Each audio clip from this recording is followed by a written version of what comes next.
What's up, guys? So today we are working on this 03 again. This is the second to last video I should have to make on this one. Today it's going to be getting a supercharger coupler.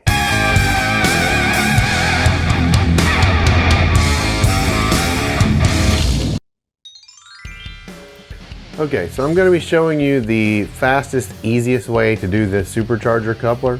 No matter how you do it, first thing you have to do is remove the supercharger belt, but I'm not going to take the belt all the way off. I'm just going to pull it off of the supercharger itself and tuck it over out of the way so I can put it back later. Now, sometimes when you do this, you will have to remove the alternator, but the way I'm doing it and with this car, I will not be removing the alternator. But just so you know, if you get to do yours and you cannot take some of the bolts out, that's what you'll have to do, but alternators on these are really easy to get out of the way. So next, I'm going to take this little clip loose so that I can move the spark plug wires further back just to get them out of the way. Here you can see all of the bolts we're going to be removing in a few minutes. But first, you need to remove this plug. This is where your supercharger oil is. If you've ever changed it before, you already know that. So you take that out with a small Allen or Torx bit. Then without that, or with that out, you're going to need some way to extract the fluid. I'm actually using this little extractor that I got from ZZP with a snout install kit that I bought a while back. So with this, basically you're just gonna suction out all of the old fluid that you can get out, because you want it to be as dry as possible for when you remove the snout.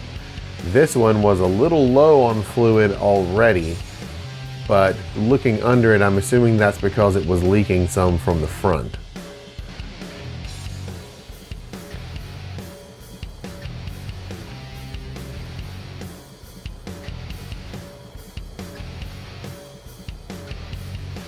Then once you've removed all that, you're going to very lightly put the plug back in.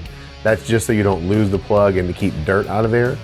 Then I'm using this long specialty swivel socket to be able to get to all the bolts. The majority of these are 10 millimeter, but in this particular application, there are two at the bottom that are actually 13s. But I'm not 100% sure if all M90s are like that or if that's just something that this one had.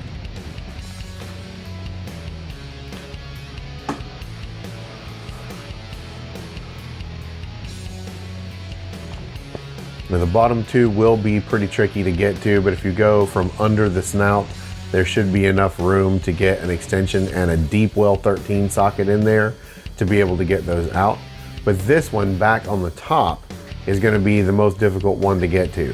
My socket would barely get on it, but not quite enough to actually take it loose. So I went ahead and removed all the other ones first.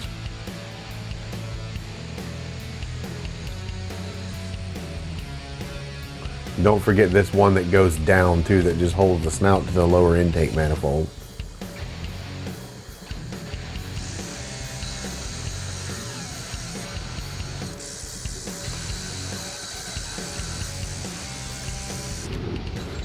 And then I just used a shallow 1/4 inch drive tin with a 1/4 inch socket to break this back bolt loose that was so hard to get to. I still couldn't back it out with that though, so I had to switch to a ratcheting wrench. And with that, I was able to back it out the rest of the way. Now, with the alternator on this application, I still could not get the bolt all the way out, but that's okay because fortunately, I don't need the bolt all the way out. Once you've backed it out as far as it'll go, it will come completely out of the supercharger, but it won't come completely out of the hole. But that will allow you to flip the snout up out of your way. So you're just gonna take a punch or a chisel, whack this right here in the seam a couple times. It shouldn't be too hard to separate. And then once you get the snout separated, just wiggle it and pull it free. Then it's going to be hung on the one bolt, but you can just flip it up out of the way over the alternator just like this, which will give you plenty of access to what you need to get to. So with the snout up and out of the way, and you'll notice I left that one bolt in there and just turned the snout up. That was just to avoid having to take the alternator off, but if you would like to avoid having to deal with that, by all means take the alternator off and you won't have that problem. Now, what I noticed once I got this apart is, one, there was a lot of this oil already down here, which is bad and probably means the snout wasn't sealed properly last time it was taken off.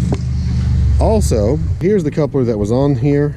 This is ZZP's upgraded coupler, and it looks to be actually in fairly good shape still. I don't see any oblongness. I honestly think that it may have been making noise just due to being low on fluid because of the leak. But here's the one that we're going to be trying. It feels to be just as hard a material, but it is by a different brand. It is by Chaos Motorsports. So I don't have much experience with these, but I guess this will be a good chance to check it out and see if it's anything good. But I would say it looks decent. I have high hopes, so let's get it in here and we'll see what happens. So after you do that, your next step is going to be to clean off this mating surface where the two pieces come together.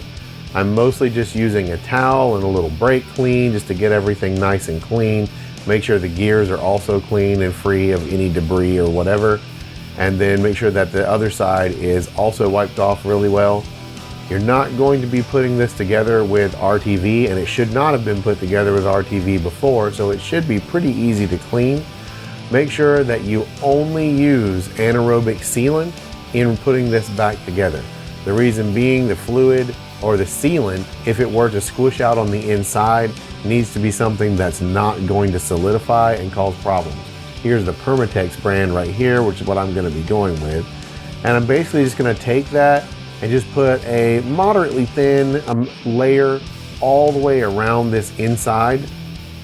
And I'm just using my finger because of the space restrictions, but that's not a big deal.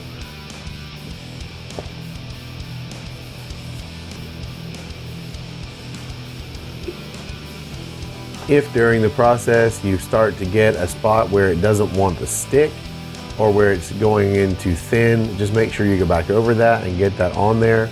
You need to make sure there are no gaps in the sealant, or when you bolt it together, it's going to cause it to leak.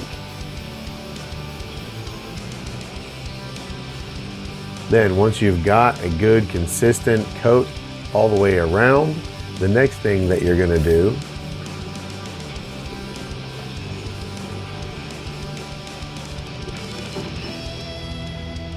is you're going to fit the new supercharger coupler to the gear, then just rotate the snout down, line it up. You can turn the pulley to get it to go into the holes where it's supposed to line up with the coupler, and then push it together. It shouldn't resist going together very much at all. If it does, you've probably misaligned something.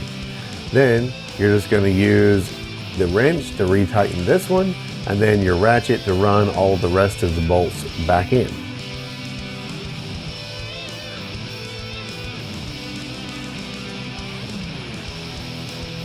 Then you're going to take the supercharger belt, reinstall it on the supercharger pulley, and make sure that you have it aligned where it needs to go on all of the other idler pulleys in case something has moved. Then you're just going to once again work the tensioner there with a 15mm wrench. The longer the better.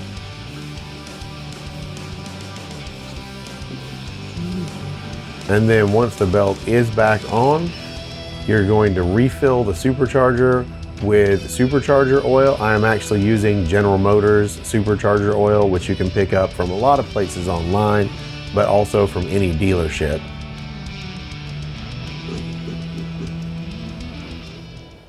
Then the only thing left is to start it up and check for leaks and make sure that it does what it's supposed to.